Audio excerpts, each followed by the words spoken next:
కూడా జైల్లో double bedroom కట్టిస్తామని election ముందు ఆనాడు ఇంతవరకు అది లేదు ఇది లేదు ఆ ఫార్మ్ ఆజ్ఞాపనేది కాళేశ్వరం కేసు ఆజ్ఞాపనేది ఆజ్ఞాపని జనాలు అనుకుంటున్నా ముచ్చట ఇది మరి ఆ డబల్ బెడ్రూమ్ అట కట్టిపోయారు పోయే కాలం వచ్చినప్పుడు ఆ దేవుడు కూడా ఆపలేడు అన్ని ఒకటి ఎంక్వైరీ లడ్డానప్పుడు అనుకుంటే మనం పోలీసు వాళ్ళు చెప్పి పోలీసు వాళ్ళు జైలు లేరు చట్టం ఉంటది న్యాయం ఉంటది మీరు దోచుకున్న కేసులు ఆధారాలతో సహా కార్ రేసింగ్ లో ఎట్లా తిన్నాడు క్యాబినెట్ ఎలక్షన్ కోడ్ ఉన్నప్పుడు 54 కోట్ల రూపాయలు 54 అంటే మామూలు విషయం కాదు లండన్ కు పోయింది అది ఎట్లా ట్రాన్స్ఫర్ చేసిండ్రు ఫారిన్ ఎక్స్చేంజ్ పర్మిషన్ ఉండాలి దాని మీద గవర్నర్ గారికి పంపినాం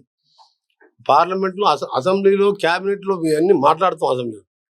కాళేశ్వరం మీద మొత్తం కమిటీ చేసి వాళ్ళు ఎవరోని జైలు వేయాలి ఎవరోడు తప్పు చేసిందని రిపోర్ట్ ఇస్తే అది గవర్నర్ దగ్గర ఇస్తే అది పెండింగ్ పెట్టిండు అందుకనే ఎవరు కూడా దోసుకున్నోడు ఎవడు కూడా తప్పించుకోలేడు